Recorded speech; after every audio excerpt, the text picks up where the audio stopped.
Хәерле иртә, Татарстан дәүләт телевидениесенең яңалыклар чыгарылышын башлыйбыз. Студиядә Ания Гыйбадуллина. Бүген 7 июньдә аязучан болытлы һава 24 градустан 29 градуска кадәр җылы. Көндез урыны белән кыска вакытлы яңгыр, яшен булуы ихтимал, җил көньяк-көнбатыштан. Бүгінгі көндә махсус хәрби операцияда катнашучыларның гаиләләренә ярдәм итү хәрбиләрнең күңел тынычлыгы өчен кирәк. Бу ныклы тыл дигәнне аңлата. Туган иленең тынычлыгын саклаганда, алар якыннары өчен борчылмаска тиеш. Кирәкле ярдәм ил, республика һәм районнар тарафыннан да күрсәтелә. Зур матур йорт. Алина белән Николай аны ир махсус хәрби операцияга китер алдыннан гына өлгерткәннәр. Сугына үткәрелмәгән. Алина ярдәм сорап Биектау районы башлыгына мөрәҗәгать итте. Полностью все разветвление кранов идет по улицам. Нам приехали, переложили. Безгә килеп су үткәрделәр. Үзләре турбаларын да, бөтен материалларын да сатып алып тоташтырдылар. Бик яхшы булды. Николай махсус хәрби операцияда инде 2 елга якын, 1 ай укуда булган.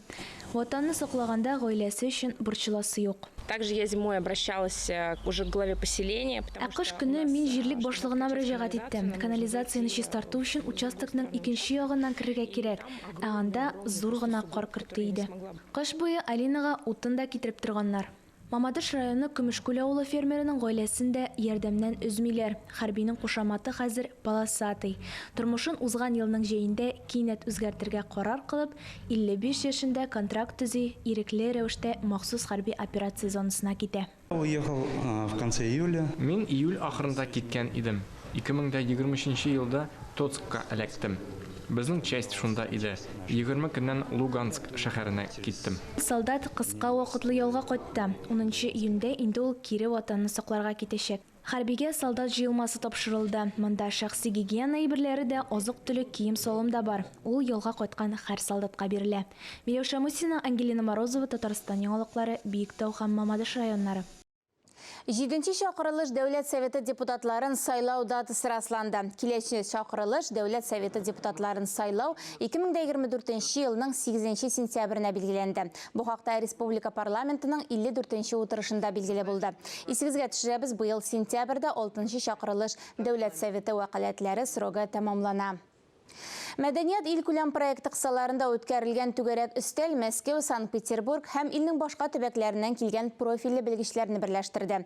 Товарларны гына түгел, кыйммәтләрне сату өчен социаль рекламаны ничек кулланырга, мәдәниятне халыкка якынайту өчен нинди чаралар бар. Масс-медиа, Казан циркы вәкилләре, театрлар һәм ял итү учрежденияләре җитәкчеләре үз тәҗрибәләре белән уртаклашты.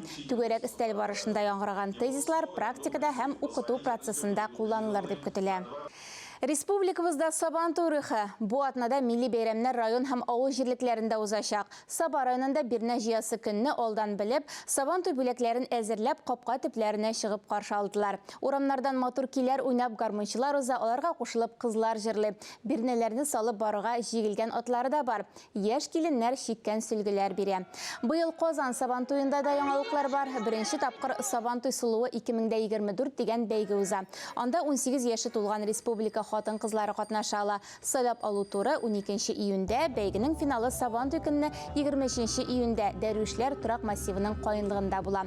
Быел Сабан туй иш мәйданчыкта Тынычлык бистәсе каенлыгында, Дәрүшләр бистәсенең торак массивында һәм Аккыш урман паркында булачак.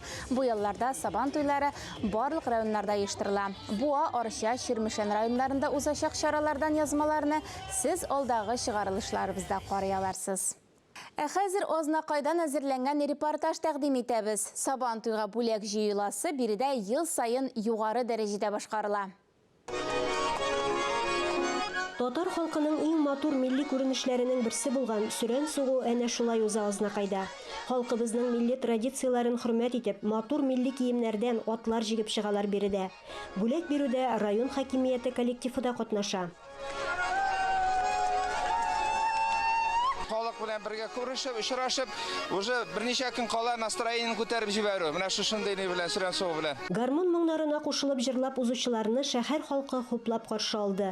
Сабан туй батырына әзерләгән сөлге яулыкларын кылгага бәйләделәр. Баянга кушылып җырладылар, җилкенеп биюләр биеделәр. Илләр тыныч булсын, барыгызга да уңышлар. Алланың рәхмәтендә булсын, балагыз исән сау булыгыз, илләр имин булсын. Әлеге матур чараны шәһәрнең мәдәният сарае һәм халыклар дуслыгы йорты коллективлары оештырды. Менә без дә бүген елдагыча сүрән сугарга чыктык.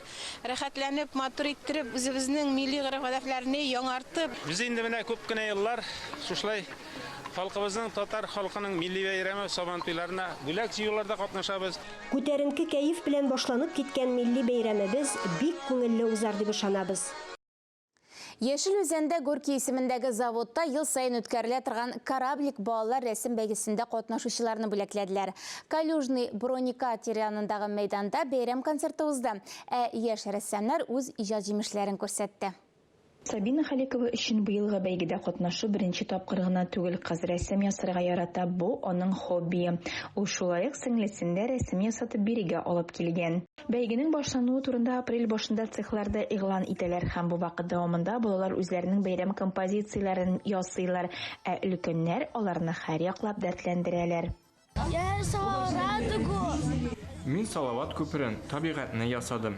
Тынычлык булсын өчен мин Салават күперен сайладым. Камилнең әтисе заводта слесарь булып эшли, ә улы су стихиясе белән бәйле булган бар нәрсәне дә бик ярата. Я смотрел много фильмов. Мин кораблар турында күп фильмнар карыйм, шуңа күрә корабны сайладым. Балалар галереясы җитди кунакларны шаккаттырып кына калмый, сөендерә дә, чөнки чын талант гаиләдән башлана. Очень приятно. Талантларның үсүе һәм аларга мөмкинлекләр бирелүе бик күңелле. Бу безнең өчен мөһим. Вот вы сделали прекрасные. Сез матур рәсемнәр ясадыгыз, ә әти-әниләрегез дөньядагы иң яхшы корабларны ясый. Әти-әнигезнең куллары алтын, ә талант ул гади рәсемнәрдән башлана. Дети эти наше будущее. Балалар безнең киләчәгебез. Хәтта аларны яклау өчен куркыныч корал да ясыйбыз. Алар өчен барысын да эшлибез. Быел завод галереясендә 525 эшләнмә һәм рәсем тәкъдим ителгән. Бу көнне һәр бала лауреат дипломы, истәлекле һәм татлы бүләк алды. Балалар да, ата-аналар да канәгать калды. Айгөл Гытауллина, Рузия Дәүләтшина, Александр Федоров, Татарстан яңалыклары өчен Яшел Үзән районыннан.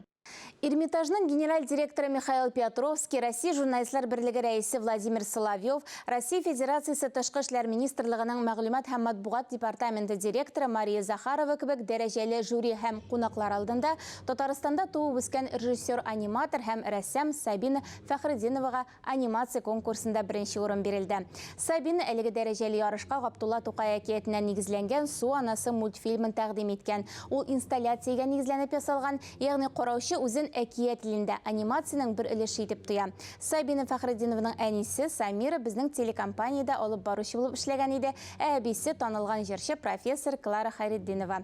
Сабина якташларына Су анасы мультфильмын Алтын мөнбәр Казан халыкара кинофестивале кысаларында күрсәтергә җыена.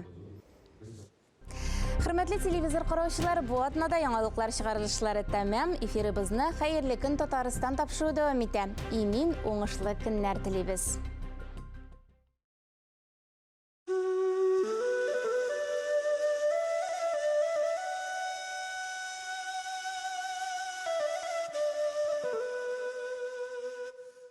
Сабантуйларның саны юк. Юк Сабантуйның яше. Сабантуй һәрбер татарның йөрәк түрендә яши. Яши ул мөгъҗиза булып, яши ул өмет булып, әйтерсеңлә чәчү беткәч, яварга килгән болыт, әйтерсеңлә яңгыр үткәч, ялтырап чыккан кояш, нурын терек су итеп, җан тамырына кыя. Көне җиткәч, йөрәкләрдән ул мәйданнарга таша, шишмә куанычлар бәйрәм булып тоташа. Сабантуй борынгы йыла. Бүген дә ул шул килеш шарты бер. Кеше үзеннән үзе сорарга тиеш. Хакым бармы соң бәйрәмгә? Лаеклымы мин аңа? Гасыр аръягында туган бу сорау һаман яңа. Бу сорауга татар халкы җавабын бирә торды. Тәненнән кан акканда да ул икте, язды, кырды. Шулай итеп Сабантуйга яулады ул үз хакын.